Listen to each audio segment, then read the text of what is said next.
And we are live. Welcome to the Super Bowl 40 or 52. I keep fucking this up.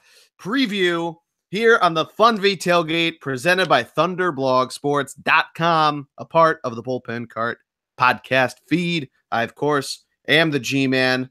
And with me, of course, with his Eagles gear fully decked out, my man, Matty D. What's up, buddy?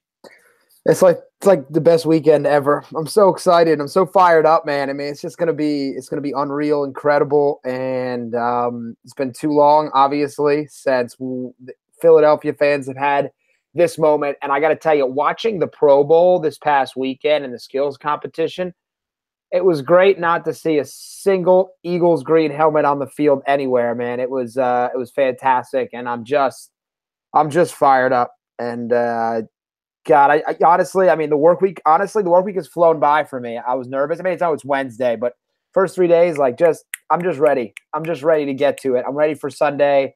I need to see him on the field again. I've missed him. You know, this extra week off is tough. But man, it's gonna be otherworldly. I'm gonna be over the moon. I'm so fucking excited. No, I cannot believe it. The first 2 days of the week, Monday, Tuesday, went by incredibly slow. Today flew by. And now that we're through the hump, the rest of the week's just going to just domino over. And all of a sudden, it's going to be Sunday afternoon. We'll talk about what you'll be doing for the game. The only part that I think is going to come to a screeching halt is the fact that I'm going to the bar to watch the game. And to beat the crowd, we're going hours and hours and hours ahead of time. We did this for the NFC Championship game. But the big key difference is that for the NFC Championship game, you had the AFC Championship game before that. Right. Now we don't really have anything to do except for maybe watch the golf. But that's golf at a bar, not the most exhilarating thing, especially when your heart's about to explode out of your chest before potentially one of the biggest nights of your life, or the city's life, I should say. I mean, yeah, second biggest night, I should say, if we're talking about Philadelphia, because the biggest is July 4th, 1776. But exactly, that's true. I just, I just think it's there's so much back and forth in terms of the interviews and press day and everything. I mean, it's just so far it's been incredible. Is Gronk going to play? Everything. I mean, it's just been a wild week to listen to it all. By the way, I believe today is Doug Peterson's birthday, so happy birthday to him. It is. He's some ice cream. Exactly. Fantastic. So pretty pumped up for that. Yeah, I know. It's it's so close. I'm still incredibly nervous. I gotta just say that right away. Nothing has really changed since our last podcast with Greg. If you haven't listened to that, incredibly entertaining, go listen to it. Finally getting the two of you together on the same podcast. Dream come true. But I mean, we're going to go into everything. You know, we've been trying to pump in other sports. We're not doing that tonight. So if you're coming to hear us talk about the Sixers or the Flyers, come back next week. Next week. Well, okay. We'll see. Because next week, the two of us may still be partying from the victory. So no promises, but next week, Yeah. I mean, Jesus Christ. I don't even want to say what. Oh my God. You can tell bad radio. Matt can see it, and those watching on YouTube can see it. I'm already ready to pull my hair out just from stress. But I'm so excited. I mean, I'm doing basically the same thing I've done every game. I'm not locked into the same location Juju like Third and Girl is, because I went to the divisional round, but going to the same place I watched the NFC Championship. Good vibes, but we got a lot to get into. I know we're going to break down unit versus unit. So do you want to start the Eagles offense or the Patriots offense versus the other defense, Matt? I think let's start with the Eagles, and here's why. To me, that's going to be the Eagles offense, versus the Patriots defense, because I actually don't think that's even the biggest storyline in this game. Personally, I think it's the other side of the other side of the ball. It's the bigger storyline. Anytime Brady's on the field, it's the bigger storyline. But I'll just start right away. Eagles offensive line versus a Patriots defensive line. Who gets your edge here in this regard? Yeah, so that's actually a really good question. I have gone back and forth about this. I'm going to give it to the Eagles just because of the fact they've played so well up until late. But that's not to overlook the Patriots defense. It's incredibly talented and could, depending on how the Eagles come out, the Patriots defensive line could give some trouble and run some schemes. Matt Patricia, of course, great defensive coordinator. Trey Flowers, I mean, he's probably one that I would look at. I mean, he's going to give Lane Johnson a run for his money, but Lane Johnson, as we've seen in the last 2 years, suspended Lane Johnson versus on the field Lane Johnson makes all the difference. So I would key in on that and see how that goes. Their other defensive end, Eric Lee, against Big V, is one that's probably going to be talked about a lot, but Big V's played incredibly well as of late. So I feel fairly confident in him, but I'm going to give a slight edge to the Eagles offensive line just for how dynamic and quick they can be off the ball. Right. I definitely think it's a strong positive against the defensive line in particular. I'm gonna lump James Harrison in with that defensive line. Yep. I think he's a little bit of an X factor, and while I do think he's a really smart player and intelligent, he can, there's a reason he wasn't starting for the Steelers. They've got a bunch of guys who I think are good, but not great. Malcolm Brown, Lawrence Guy, Dietrich Wise. You mentioned Trey Flowers and Eric Lee, and then James Harrison. These guys are very good players, but I don't think any of them are blowing you away players. Where they are good, though, is against the run. They're very intelligent, as you'd expect from a Matt Patricia defense. So while I think against the pass we have a huge advantage, against the run it's a little bit mitigated in that regard. That's what really concerns me, is the fact that you're going to be keying in, especially early, on the Eagles running game. That if it doesn't get established quickly, that's what concerns me. Because then you're almost forcing Nick Foles to start getting this together and get into that rhythm. And I think that's the wrong approach to it. Right. But I do think we have been so solid across the board, if not exceptional. We have multiple Pro Bowlers and All-Pros on the offensive line. We should win that battle in the trenches, which I think brings you to the next question, or the next position battle, which is the Patriots linebackers versus the Eagles running backs, in particular in space. So whether it's Jay Ajayi or Corey Clement getting the ball on the outside or even getting to the second level, who wins this battle? And so, I mean, I'll just tell you right away that I think the Patriots linebacking core is the weakest part of their defense. I would agree with that. Yeah, David Harris is older, loved him, a former Michigan guy, had a number of great years with the Jets. Savvy, smart, but how great is he? Kyle Van Noy is always been a player that I've liked, but not going to flash too much for you. And then Roberts, Landon Roberts, I believe his name is nothing special. So I definitely think if there's an area for us to go after them, both with our running backs and our tight ends, it's got to be against that linebacking core. Yeah, I would agree with that. I think if you can take advantage of it, spread it out a little bit, kind of jumping the gun, but looking at the wide receivers too, and you can kind of mix that in, kind of really shuffle it around. That Zach Ertz, I'd lump in with the running backs against the linebacking core, because that's really an man-to-man defense that's going to be guarding Ertz. I mean, I think if you can really get creative with the scheme, I think there's some room to really run. Not to be punny, but some room to really work with in terms of getting this kind of spread out and opening it up for the rest of the wideout crew against that secondary, which I'm sure we're going to jump to in a second. But I think that's a bit of a wider gap I would give to the Eagles running backs and tight ends over the linebackers than I would the offensive line versus defensive line. Right. No, I definitely think that. But I mean, we can jump right to it. I think the next matchup I would say would be the safeties. So in this case, Devin McCourty and Patrick Chung, because they've got a couple people they're going to match up against. But I would say, how do they match up with both Ertz? Because they'll get a little coverage and zone there, and the running backs out of the backfield. So McCourty and Chung, and even Duron Harmon, who's a pretty underrated, excellent player there for them in terms of their scheme. Those three guys versus Ertz, versus Ajayi, versus Blunt in the open field, which is a tough guy to tackle, and Corey Clement. So who do you think has the edge in that matchup there? I might give a slight edge to the safeties just because they have a good amount of experience. Mhm. You made a good point about Blount being tough to tackle.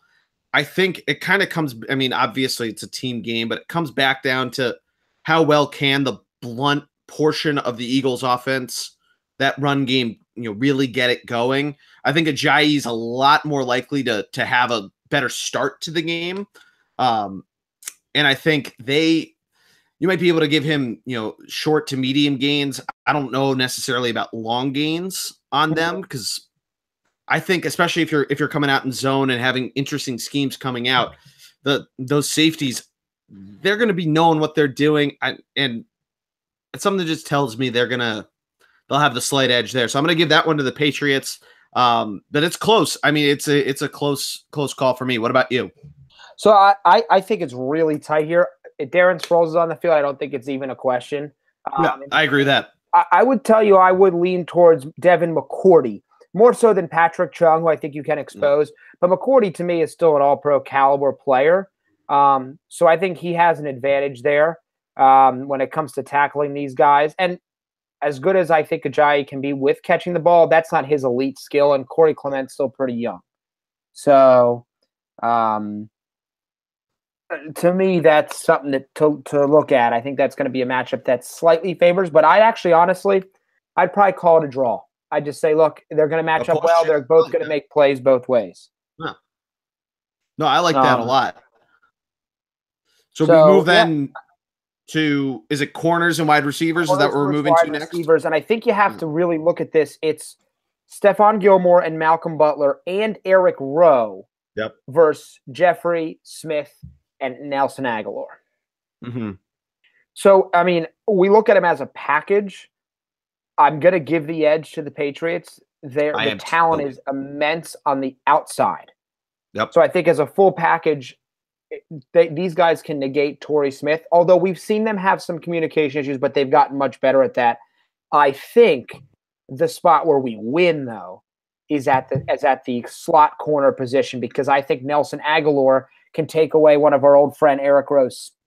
He's faster than Eric Rowe. So let the corners on the outside, let Stephon Gilmore and Malcolm Butler shut down Alshon Jeffrey and Torrey Smith. Let's let Nelson Agholor get involved and see what he can do against a slower Eric Rowe. And behind him, they really don't have a lot. So they're going to struggle. Like they don't have a fourth guy really that's going to step in and play well. They lost Cyrus and Jonathan Jones. They're two young corners they were hoping to fill in there. So no, I would agree with that. Do you think let me ask you this. Do you think Mack Hollins gets in and makes any sort of impact? Because we haven't really seen a lot of him, but I think he could. I mean, he could be some type of X factor, shuffling him into the mix. Yeah. Especially if Torrey Smith doesn't get it going early. I have a feeling we could see a little more of Mack. I would like to see a little bit of him as well. So Stephon Gilmore is a very physical corner. Is going to play right in front of you. Probably will match up with Alshon Jeffrey, if I had to guess. Yeah. That'll leave Malcolm Butler against Torrey Smith. Butler kind of plays I actually really like Malcolm Butler. His style of play is he likes to trail his receivers. So he has such good catch-up speed. Normally when a ball's in the air, the receiver loses about a quarter of a step, and Malcolm Butler can make that up. Also, they use the deep safety coverage to assist there. So they're going to probably put him on Torrey Smith. Mack Hollins, does he have a little bit of an extra gear? I don't know. The other positive, though, is that if Ertz and Agholor can do some damage over the middle, it'll force their safeties to be up a little tighter, which may let you may allow Malcolm Butler to give a big play. So watch that matchup in terms of taking a couple deep shots against him, because he has a tendency to trail receivers on purpose, because that's kind of the way he covers. But still think those two give you the plus barely over our receiving core. Although, throw it to Alshon, he'll catch it, So I have two more matchups here on the offensive side. The next one is what I would call the on-field leader versus the on-field leader. So it's Nick Foles versus Devin McCourty. These are two guys that are going to be challenging each other. And I know, Kyle Van Noy's probably going to, and Roberts are probably going to call some plays there. But in terms of your leader versus your leader going head-to-head, it's a chess match on the field in terms of audibles and knowing where to move guys around. So who do you think has the advantage between Foles and McCourty in terms of, or I would say on-field leadership between those two? I would say McCourty, again, from the experience and having been there, especially in a bigger, bigger game scenario. Okay. Not to say that Foles hasn't been a No, great no, no. leader for the Eagles. I just think you can't beat experience, especially Super Bowl Yeah, experience. I would agree with you there. I think Yeah. Nick Foles is a savvy vet, but I don't know at the line of scrimmage adjustments can beat what Devin McCourty does. But I also don't think that the Patriots play a lot of difficult schemes. They tend to be we're going to show you what we're going to do, and we're just going to do it better. On the defensive side of the ball, they don't get too cute a lot with what they do. My final matchup is Dougie P versus, I'm going to say Matt Patricia, but it's really Patricia / Belichick because he does a lot with the defensive backs. So who do you give the edge in terms of play calling in the Super Bowl between those two?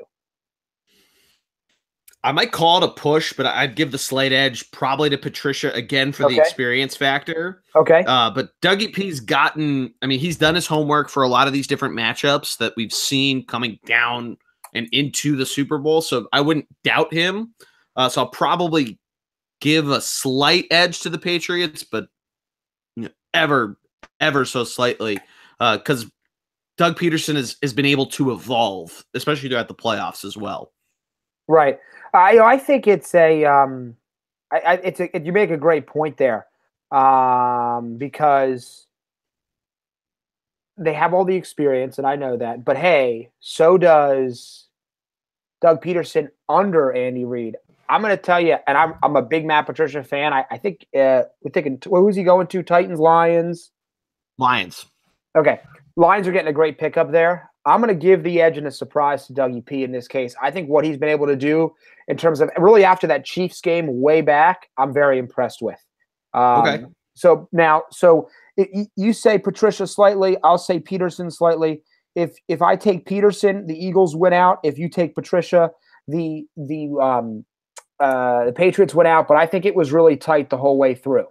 I do have to ask, so our buddy is listening. Paul mentioned, look at their package. I'm not sure if that's a crude joke or something involving some kind of scheme package. So I'll see if he says anything back to us in this case. I think we'll assume he's being serious and look at their schemes. So, Paul, you make a very good point. Matt Patricia's he's very schemy. He'll get my edge if you get my drift. Oh, he's quoting me apparently. Never mind. So he's quoting my words. He's using my words against me. Typical New England fan. Doesn't know a lot, but just words. Like he knows a lot. Minces right, exactly. The words. Right. I think before we jump to the big matchup, let's quickly run through the special teams. Okay. Now, I got to tell you, I like Donnie Jones, but I couldn't tell you two things about their punter or our punter. So let's skip punters for a second. Let's go to kicker versus kicker, Elliott versus Gostkowski. Basically, experience versus the youth. Swagger. The youths. That's basically what it comes down to. Can the boot of Jake Elliott step up to the plate? We know Gostkowski can, but can Elliott? That's really that's what it comes down to. I think the edge has to be Gostkowski. I don't know how you don't give it to him.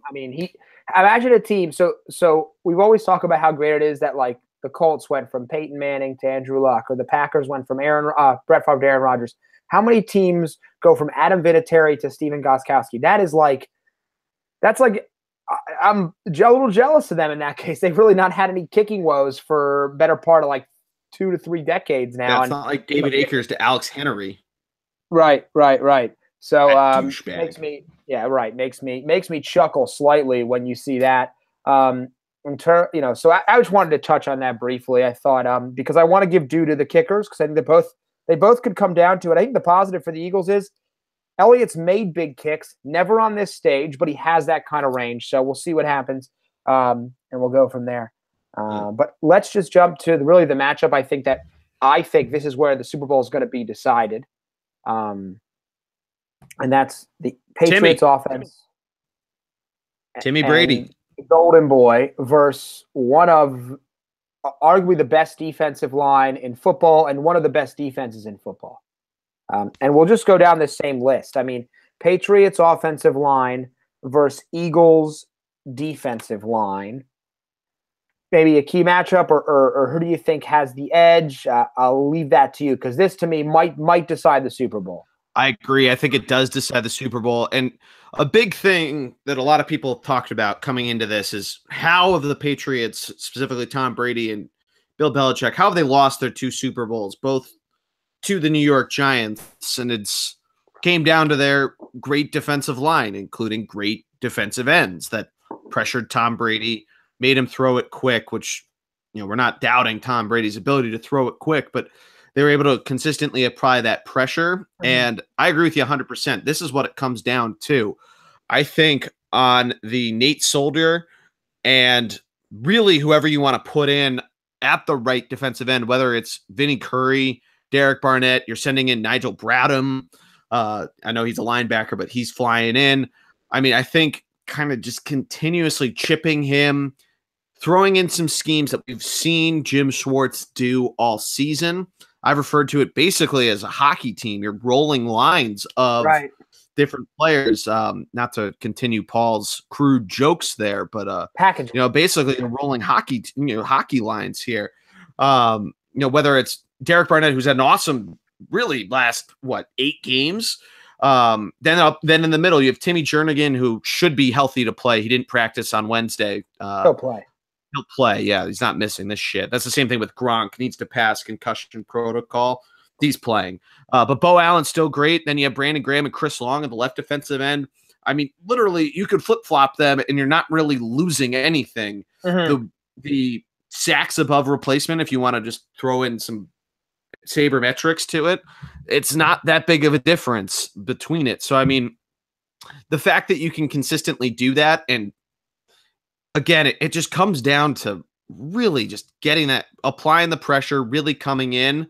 But we're going to talk about the linebackers versus the running backs and tight end, which we'll get to in a second, but that makes some of the blitzing scheme, which we're kind of getting a little deeper off the question.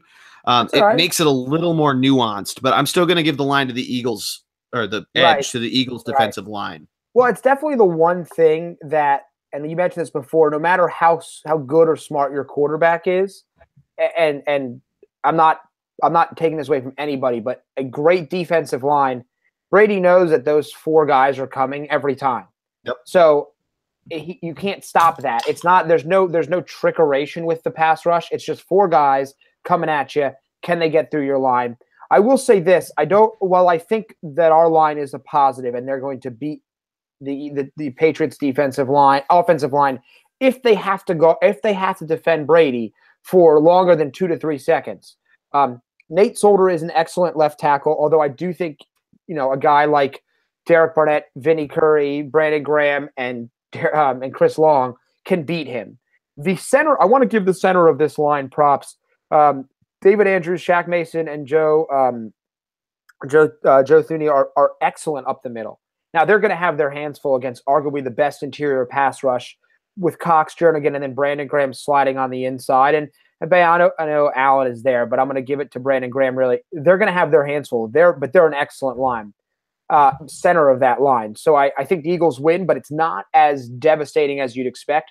To me, it's the right tackle position. Cameron Fleming is okay, but he's no Matt Light or some of these other guys they've had. I know Matt Light was left tackle, but he's not an excellent left tackle or right tackle like the Eagles even have.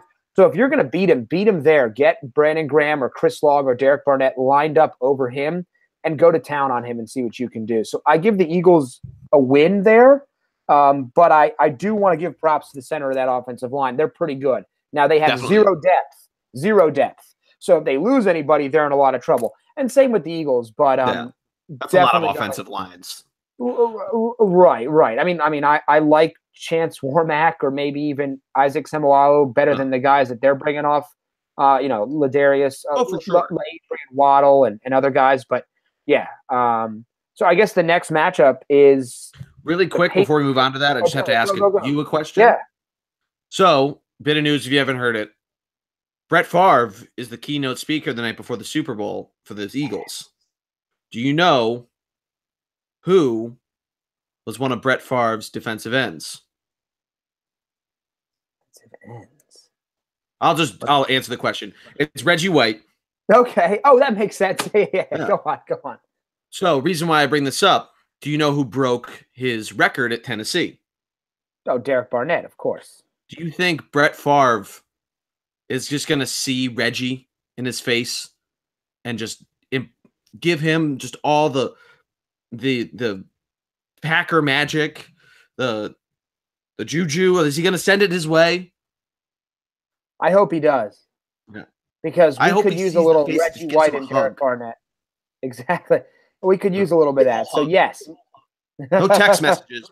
Hugs. I mean, he's been that good. I've been blown away by Barnett this season. I liked him a lot out of college. I didn't hate the pick like some of our friends or other people did. But we don't need to relive this, or rehash it quick. I was there at the Rocky Steps when the pick came across, and as soon as it's announced Derek Barnett, there was a collective who?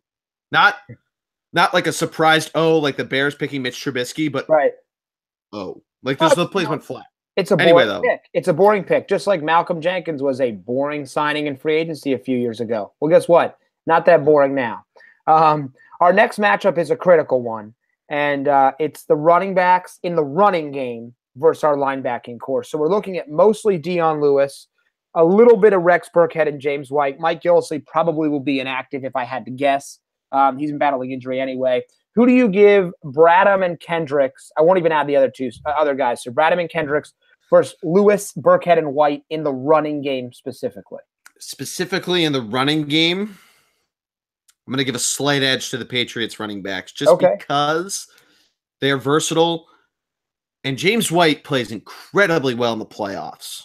That's true. Not necessarily the best fantasy running back for, looking ahead to 2018, but the playoffs, James White, fantastic. Okay. Great. Okay. All right. I mean, I don't expect our rush defense to tail off at all. And I think it's a hard one to match up because we have to remember how good our defensive line is against the run. They have the ability. The defensive line is going to be the bigger impact than the linebacker. The defensive line has the ability to both rush the passer and contain the run, which is mostly what the difficulty is of a defensive line. I would give the edge of Kendricks and Bradham against the running game of Lewis and White and Burkhead. I think they'll stuff the run. So I give them the edge, or I expect them to stuff the run in this case. I think they will. A little bit. I understand that. Well, we'll get to the next question. But to me, that question is nearly irrelevant. It's the next matchup that's going to be critically important, and that is the running backs. I'm not even going to include Gronk here, so that's going to be a different question. The running backs versus the safeties and linebackers in the passing game, because this is where the Patriots, this is their bread and butter, what Brady does so well. And it's all about one-on-one matchups here. Yeah, the fact that you added safeties is going to make me push it because I think Malcolm Jenkins becomes the X factor. Yeah, and when I mean safeties, I do mean just Malcolm Jenkins. Yeah. It's nothing against Rodney McLeod, but he's our deep guy. Jenkins is our box guy. So it's good. This is going to be a monumental effort for the Eagles here. Can they tackle Lewis and White and Burkhead in the open field on one-on-ones? Because that's what Brady does best. He hits his running backs in stride as they come out of the backfield, and they make guys miss. Yep. So him, and I think we'll probably see Kendricks on more blitzes than Bradham. So it's really Jenkins and Bradham making one-on-one tackles on the outside on these little dump passes. And I'm going to say a push as well. It's so close. I want to give the edge to the Patriots because James White broke records last year in the Super Bowl with his pass catching. Lewis is not far behind, and Burkhead's been injured, so they really haven't seen a lot of him, but he's pretty talented as well. Yeah. I just think Jenkins, specifically, will make the plays that he needs to make. He's been doing it for quite a while, but that is, to me, might be my deciding factor in the Super Bowl. Can we contain their passing game to the running backs? I was thinking that same thing. It's a big, big difference maker. I would say more so is probably the next one we're going to get to with Gronk, but it's a big part of it.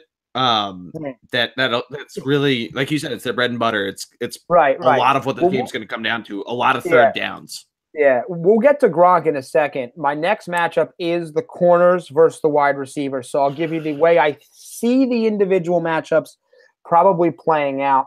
I It's tough to know because we probably will keep our guys on either side, but it's going to be Darby on Brandon Cooks. It's going to be Jalen Mills on Chris Hogan, and it's going to be Patrick Robinson on Danny Amendola, and to a lesser extent, Philip Dorsett. But we'll ignore Dorsett for now. So of that, do you think overall, do you like the Eagles corners or the Patriots receivers? I'm going to say the Patriots receivers. I've been a little less optimistic about the Eagles corners than you have been, and I think a lot of people have been. Not that they don't deserve credit, they absolutely do. I just think they can be a liability, and if there's anybody that's going to take advantage of them, it's Tom Brady.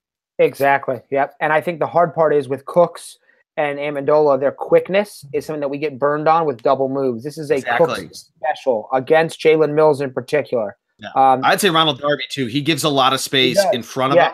Yep. Mm-hmm. That really concerns me a lot. They're pretty good tacklers. They're inconsistent, and it's a huge concern for me in this game. Let them have the 5 to 7 yard slant. I'll take it. Let's figure other ways to get after them. Or you got to be willing to drop everybody in coverage and just rush 4. I'm definitely concerned. They've got some talent, and I think Chris Hogan is another X factor. His intermediate route running ability is understated in this Patriots offense because Cooks gets you deep, Amendola gets you short. Hogan unlocks that like 10 to 20 yards down the field game. So like getting to the sticks, he's going to pull defenders away. If you forget about him, he's going to smoke you. So I'm with you. I definitely give the edge to the Patriots. The next matchup is the matchup we've been waiting for. It is Rob Gronkowski against all 52 players on the Eagles, because I'm not sure who you tried out to cover him, other than maybe Carson Wentz, who I think could put up a fight. So Gronk versus the entire Eagles team. Who do you got? It's Gronk. I mean, he's probably the best tight end ever. Right. And the way you put it is exactly what it is. I mean, you have to at least spy, if not double covered him. And when I say spy, I mean have man-to-man and then somebody else just watch what he does, spy on him. But what Gronk does, and you've seen this so many different times in this season alone, specifically the one I think of is the end of that Steelers game where it took 2 passes to Gronk over the middle where there was just single coverage. And like that, the Patriots went from their own, let's just say it was their 20, I don't know where they started that drive, to the red zone in 30 seconds. If the Eagles aren't careful, and this is where the Malcolm Jenkins factor becomes incredibly important, because he'll probably be one of the guys either on him or watching him. That's where they can really start to incorporate a little bit of those swing passes, get James White, get the rest of those running backs, get Chris Hogan involved, and really start creating a lot of mismatches that if the Eagles aren't careful, they can really get exploited by. And I think that's, I don't know necessarily if it's more pivotal than the defensive line and how well they play, but this is one of the most, it's top 2 in terms of matchups in this game and in terms of how it's going to decide. Right. Well, there's definitely only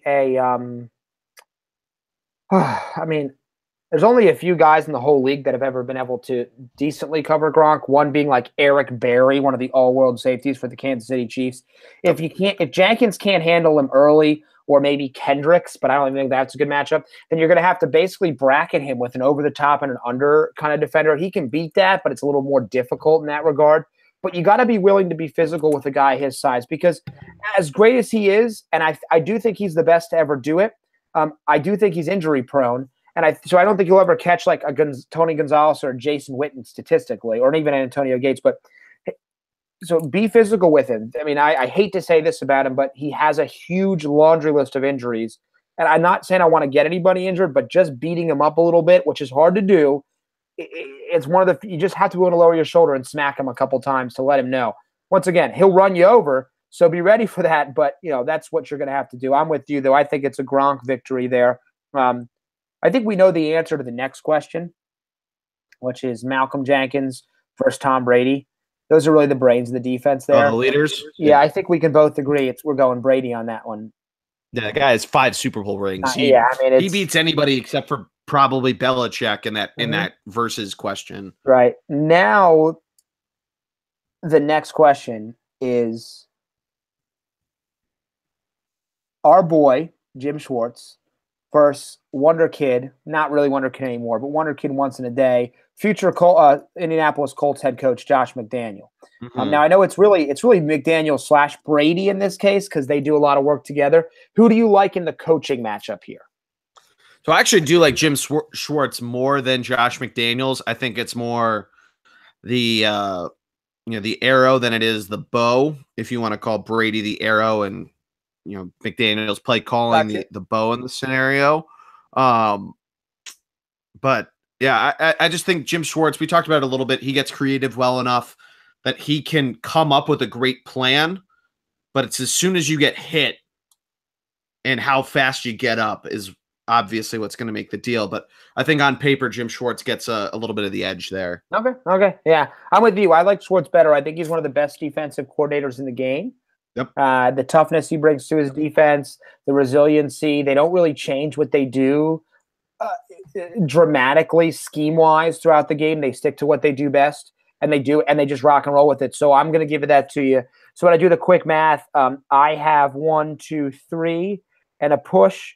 You have for the Eagles, which would beat the Patriots with their 2 that I have here. Is that on offense versus defense?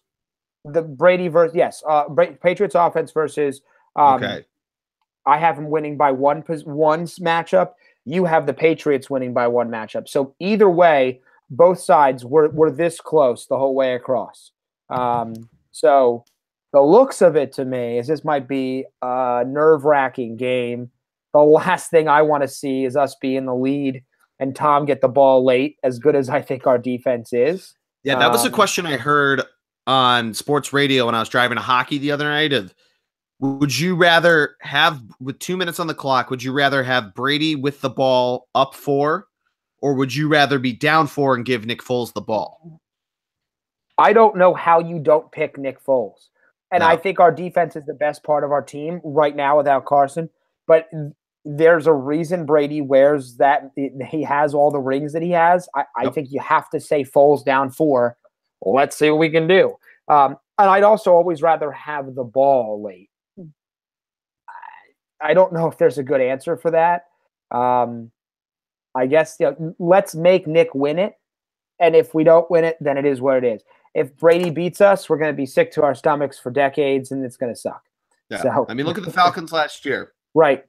Brady got the ball. They never recovered. And they never got back. Right. They never got the ball back. Nope. And the Patriots defense knew it too. When they were still losing, they knew they weren't going back out on the field unless they lost the coin toss. Now, I recently rewatched that game just for fun, and I do have to tell you something. Wow. The whole game, you don't expect them to win. It's one of the most amazing things I've ever seen. So, yep. Mm-hmm. So, I remember watching it with you, and me, and Dr. Dan just saying, like, they have to score two touchdowns and 2 2-point conversions to tie it. And the fact they were able to do that was absolutely out of control. I didn't watch it, but I read a couple different articles about the first Patriots-Eagles Super Bowl. One's actually really good. It's on the Ringer, talking about the difference of just football in the last 13 years. If you haven't checked it out, go read it on theringer.com. Also go read our articles, even though we haven't posted that much Super Bowl stuff. Stay tuned though, on thunderblogsports.com. But yeah, the last one, I mean, for one, the fact that there is still a fullback warms my heart. The I formation, for those that don't know, the quarterback, for whatever reason named fullback in between the halfback, also known as running back, and the quarterback. And it's just not utilized anymore, but I digress. I'm a sick fuck that way, just watching those games. But, I've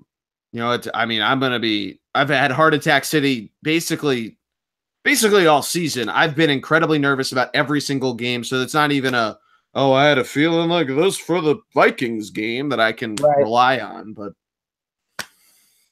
Just make it. Let's make it Sunday. I don't want to work the next 2 days. I don't want. I'm going to the Flyers game on Saturday, and I want the Super Bowl. Give me the Super Bowl time. I'm with you. I'm with you. I'm just sounded like a whiny bitch there. I apologize, listener nation, but I know what I want. I'm a man that clear mind. I understand.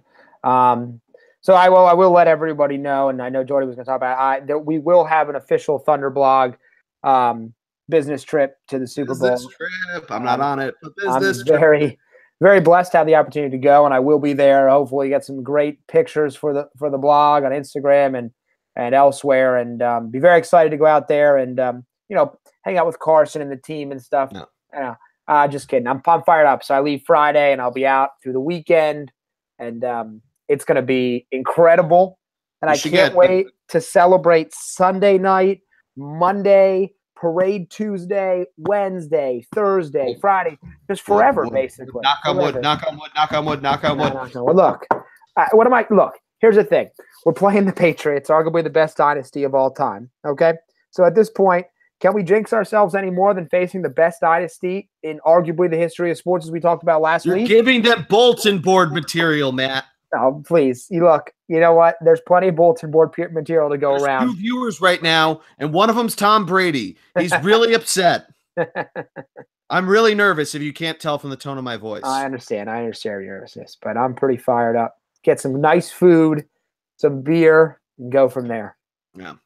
What's good Minnesota cuisine? I wish I could give a stadium snack for this. Maybe that's something next week, a segment for next week. Yes. Here's what I'll do. When I'm out there, I'll see if I can find something that's Minnesotan, and I'll bring it back. I'll also see if I can get a good Minnesota beer, and we'll discuss that the next time we're on too. Absolutely. As soon as we have time.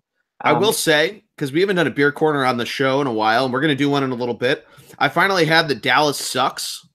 Cavs Rittenhouse had it on tap for a while and recently ran out, which stinks. It's good. It's a good IPA. I enjoyed it a lot. If you have an opportunity to get it, especially if you're in the Philadelphia area, enjoy it. It's a great beer, especially if you're into the IPA game, if you will. Little hint, like a lot of India Pale Ales, a little hint of fruit. I need to have one to try it instead of one of our generic light beers here, which if you're watching YouTube, you can see which one. I don't think I can say it on the podcast without getting sued, so I won't. Yeah, don't say it. I don't want you to get sued. But I mean, I'll jump right into it. I just recently bought a brewery, a little variety pack, if you will. One I haven't had in quite a while. Really, really, really liked it. It was it's Red Hook Brewery out in Washington. This included 4 beers. There was their American Pale Ale, which it was very good, but nothing to write home about. But there are 3 IPAs I particularly like. The Long Hammer IPA was fantastic. But it was really the next 2 that really caught my attention. The first was the Big Ballard. And it sounds like its name. This was quite the brew. It is an Imperial IPA, 8.6%. Definitely gives you that whole shebang of what you're gonna taste. It hits you right in the mouth. Loved it. Was really, really good. They also have interesting bottles at the brewery. From the brewery. In fact, I have one right here, a little smaller than the normal bottle. But they're fun to drink in that regard. But Big Ballard was fantastic. They also had their special release right now, which is their Bi-Coastal IPA. Ooh. Kind of a fun take. So it's a combination of both New England and tropical West Coast. So hazy New England versus and combining that with tropical West Coast. So you got a little bit of what you were talking about, that like pineapple, hoppy flavor to it, with a little bit of dryness as well that you get from the East Coast. So one of the better beers I've had in a while. I loved it. Cool little bottle with an octopus on it. Nice. So good. A really good beer. 7.1%. So a little less in your face than the Big Ballard. But interested to pick up another case and to try some more there. Nice. So recommendation if you can find it. The one I didn't get, apparently they have their winter beer is called Winterhook Dark Ale. Couldn't find that, but would love to try it at some point. Always like some of the winter brews, even though we're in the middle of winter now, but New York's eventually going to be back to Corona season here. But one I got to find there is a place to visit if I'm ever out in Washington. So not bad. Absolutely. Is it close to Seattle or is it closer to like Tacoma? No, it's in Seattle. It's in Seattle. It's in Seattle. Did you say that before and I just didn't hear you? Say that again? No, I don't know. I'm making fun of myself. Okay. I think we'd kicking ourselves if we didn't mention before we wrap up the beer corner the bet between Yards and Boston's own Harpoon. Great catch. Yeah, for those unaware, Yards Brewery, a fantastic brewery in Philadelphia, recently opened up their new tap room right down the street from my apartment. Love it. If you haven't been, go. And if you come to the city, it's great. It's 5th and Spring Garden Streets. They made a bet with Boston's own Harpoon Brewery that if the Eagles win, then Harpoon has to have Yards on tap in their tasting room all day. I'm not sure which day, but I'm sure they'll advertise it. Mm-hmm. So for you New Englanders, you can go try it. And the opposite happens. If the Patriots win, we get Harpoon at Yards Brewery. Not the worst consolation prize, I guess. I mean, obviously a parade would be pretty fun. Knock on wood. But it's a fun bet there. And I think that brings us right into one of my favorite parts of the Super Bowl, gambling. And we get to talk about, because we're not going to make a pick on the actual line, which we talked about. It was really quick on it. We talked about before with the disrespect, and when the Eagles were the home underdogs. The line's been moving because of markets. I just want to point that out. Anyway, prop bets. One of the most fun things. If you don't like football, you still like the prop bets because they're easy enough to make. Whether it's heads or tails, the color of Pink's hair, which we'll talk about in a second, the length of the national anthem, or even the more nuanced ones like cross sports. There's anything that you really want to bet, you can. It's capitalism at its finest, Matt. And I want to go through a couple with you. Sure, let's do it. All right. So I mentioned heads or tails. That's pretty easy. There's also, will the team calling heads or tails win the coin toss, which you actually make a little bit of money on instead of just 50-50. The one that everybody always talks about every year, the national anthem sang by Philly's own Pink. It's favored to be under 2 minutes. I heard from a couple different people that Pink is a talented singer, and she has quite a range of vocals, so it's almost unpatriotic to think that she'll be under 2 minutes. I think the average has been around 2:08. So the over is actually the over is the favorite, minus 140. So you're betting 140 to make 100 there. What color will Pink's hair be at the start of the national anthem? Probably more fun than the Gatorade, considering the Patriots didn't do it last year. And the Eagles, I think, have just been yellow for most of the season.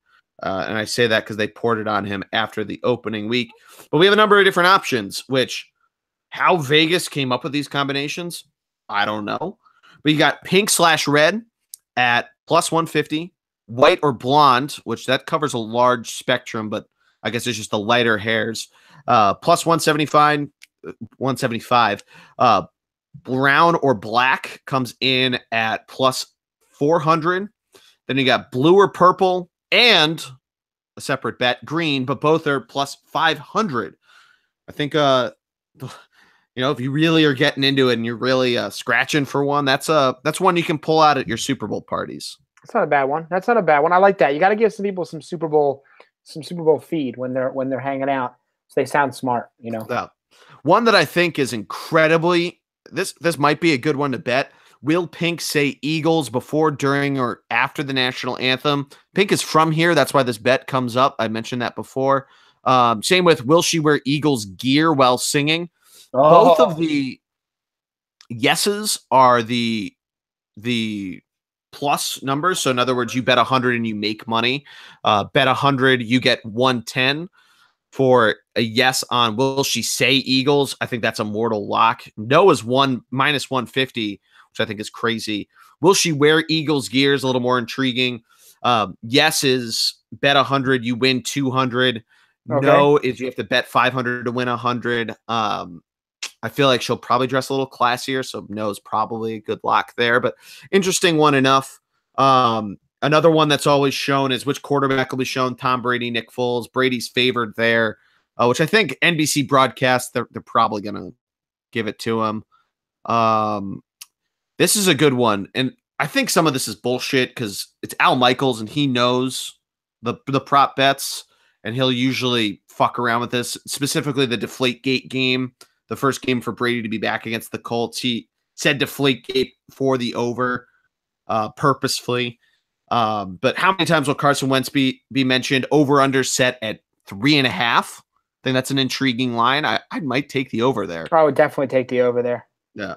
I might take how many times Dell be mentioned? Okay. 1.5 is the line. Ooh, that's a good one. I think it goes with who wins. If the Patriots win, it's over. If they actually, you know what? I think it's over no matter what. Because even if they don't, I think they still show and mention her enough. Right. Yeah, I think it's over. Especially with the whole Tom Brady's kid and WEI thing. I think she's definitely getting shown enough. Yeah, I take the over. I take like 3. I think 3's I like 3. Yeah, you win money there. It's plus 150. Right. God, there's so many bets. Oh yeah, I'm on the Bleacher Report site. If you just Google Super Bowl prop bets and you want to follow along with us, oh man, how many times will Janet Jackson be mentioned during the broadcast? The over/under set at 1.5. Take the over. Take the over. I'm not sure they mention her. You don't think so? No, I think they keep that really quiet. I think they probably have some strict guidelines there. If I was one that I have that I'm trying to find it again because I've scrolled away from it, is who does Justin Timberlake bring out to be a surprise guest? And I'm trying to find this here. So it's T.I. is the favorite at 2-1. 2-1. Jay-Z's next, then Beyonce. Jimmy Fallon, because they're friends, I guess, is up there. Janet Jackson at 200-1. I might take that because I'm one of thinking that he's not returning to the scene of the crime of one of the most notorious live television events without some type of reference or bringing her on for retribution. So I might take that. Yeah, but put $5, win 1,000. I don't know. They'd have to clear that though. Like I don't know. I don't know. I doubt it. I mean, I'd love to. I mean, I was hoping he'd bring the Backstreet Boys back, but I mean, I'm sorry. Wow. I mean, insane. Nope. That's 100-1. You could bet on that. Well, apparently one of the members said no, it's not happening. But you never know. It could all be just a ploy. Yeah. I mean, or that's just Vegas getting fed money. Are there any other prop bets that you have that are intriguing to you, Matty D? Not any that I know. I always just making little bets about hey, will anybody return a kickoff or a punt, or is there anybody going to get a safety? Those are all the things that I really like to bet. I love listening to the prop bets, but I never bet on them. I don't know why. Your dad does the great one. That's all the random occurrences, which this is a fun one because we're unfortunately with Matt traveling out to Minnesota. We won't be doing this with Papa D, but Matt's dad will take New England wide receiver catches 3 touchdowns, rare occurrences like that. They'd have to almost be records. And everybody picks one, and if yours hits, you get a part of the pot. The crazy one was the Seahawks Broncos one was, will there be a safety? First play of the game. I forget who had it. I think Evan did. And Evan had no idea what the hell was going on. I was wait, I'm winning? What? Yeah, dude, you're winning. We're losing people there. Go get money. Yeah, go pick up your money. It's your money. So no more prop bets there. You're going to the game, so you're going to report back on your snacks. I'm going to a bar, probably have a cheesesteak at some point throughout the day. May or may not be on Broad Street afterwards, regardless of the outcome. So I'm still going to knock on wood. But I can't think of anything else. Do you have anything else you want to do? No, I mean, that's really all I've got. I'm just fine. I'm with you. I just can't wait. I can't wait either. Like I said, I just need to be Sunday. Right. Fact we still have 2 more days to work. At this point, by the time you're listening to this, it's probably a day and a half, maybe one day. Maybe you're listening to it Thursday night. One I am excited for, just a different note, is the 30 for 30 that comes out Thursday night. The 2 Bills, the Belichick Parcells. They were showing some clips at it when I was at lunch today. I couldn't hear the sound, but Robert Kraft's in it. They show Like when Bill Belichick was the defensive coordinator for Parcells, like Sports Illustrated articles about him, like it's going to be super intriguing. Greg's told me he doesn't really know too much about the documentary itself, but he knows at least the two guys really don't like each other that all too much. And I don't think so. That not that much anymore, right? yeah, and I mean, for those that don't know the whole backstory of the two, he was Parcells' coordinator. Then there's the whole, is he taking over for Parcells at the Jets? And then he was the Jets coach for what, 12 hours before he went to the Patriots? Literally was like, nah, I'm not doing this. Bye. Yeah. I mean, it's all crazy of how it all goes. I wonder how the Browns fits into it, because that was his job before the Jets. He was the head coach of the Cleveland Browns. But aside from that, there's obvious football news. The Alex Smith trade went through Tuesday night, which I think we all were shocked by. If you're a Redskins fan, you got to be really upset by that. Not official until March. Do you have any quick thoughts on that before we wrap it up? I mean, just mediocre quarterbacks changing teams, paying way too much. Good quarterbacks, I guess. Where do you think Kirk Cousins ends up? I mean, if anybody's smart, they don't give him a big deal. So yeah. I guess we'll see. I mean, I feel like the Jets are going to throw a lot of money at him. Maybe so that maybe their landing spot. I don't think that's the right move, but I just don't particularly think he's that great. Good enough to pay a long-term big money deal. If the Broncos think that this is their only shot, that would be my other big landing spot. So I would say Jets and Broncos are my two favorites. Anywhere else, I think would make a lot of sense. The Browns, I don't think, are ready to make that kind of move. A dark horse for you, by the way, if Cousins thinks they could win, would be the Tampa Bay. Not the Tampa Bay. The Arizona Cardinals. Interesting. They've got nothing right now. That cupboard is completely bare. So it's a bold move, but if they think that they can win and they can figure out how to get him under the price tag, they've already got some offensive talent and they've got a pretty good defense. There'd be a good landing spot for him there. I like it. I like it a lot, but I think that's going to do it for us. Like I said, no, we're not going to cover the hoops of the hockey this week. We're going to come back. There's some baseball news that we'll be covering as we get closer and closer to spring training. But like I said, just go to the site, check it out. I wrote a Phillies blog this week. That's how we kicked off Super Bowl week. Keep an eye out. I know we both have a couple ideas of stuff we want to work on for the rest of the week, especially before Matt gets off on his business trip, or takes off, I should say. Exactly. But Matt, thank you as always. This is a ton of fun. I'm glad. Go Birds. Go Birds, man. I'm glad we were able to at least think out loud. My heart's still going to explode. So, I mean, you at least this much less now. You help. Right. So take some solace. This much less. Bad radio, but I'm holding it, barely separating my thumb and my index finger for those who listen to the audio. But like I said, that's going to do it for us. Go check us out on Twitter. ThunderBLG, Thunderblog Sports are the handles on both Facebook and Instagram. Be sure to follow Matt on his trip to Minneapolis and St. Paul. People always forget St. Paul. Twin Cities up there, right? Twin Cities. Yeah. Check out Mall of America. Let's get a mall review. I'm going. That's your assignment. I'll be there. Yeah. Ride the roller coaster. I want to hear about that. Anyway, go thunderblogsports.com. But that's going to do it for this week on the Fun V Tailgate. Go check us out on iTunes, the Bullpen Cart. That's the name of the feed. Go subscribe. But for my man, Matty D, I am the G-Man. Fly, Eagles, fly, baby. Let's go. Go Birds. Go Birds. Woo!